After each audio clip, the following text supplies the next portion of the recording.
I was frankly disgusted and disappointed by some of the behavior that I saw there. The Qualified Data Center Task Force co-chair is talking about what he witnessed at their community meeting last Saturday, when hundreds of community members turned their meeting upside down.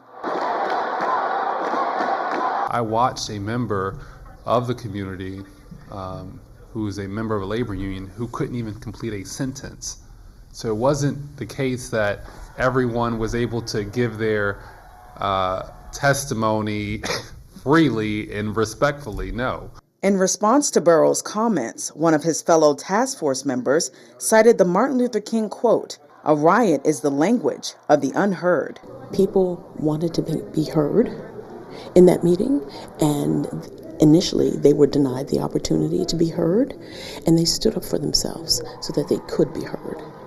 And unfortunately, it wasn't the way that the counselors wanted to have them have their voice heard, but it was an effective way. We elect these people into office, right? Laws can be changed, policies can be changed, but if they're not listening, which they often absolutely do not, as we've seen, then the people are the ones throughout history, all over the world, that have pressured any of the changes that we have today. Burroughs says there's a lot of misinformation circulating about data centers, and some of the community's response on Saturday was just chaos for chaos' sake. It's like, do you want the real information? It's a question that I have. I'm unclear. On the misinformation front, task force member Walla Bugay says she agrees. So I do think post-task force, it will be good for us to have maybe a community meeting where people are informed instead of it just being comments.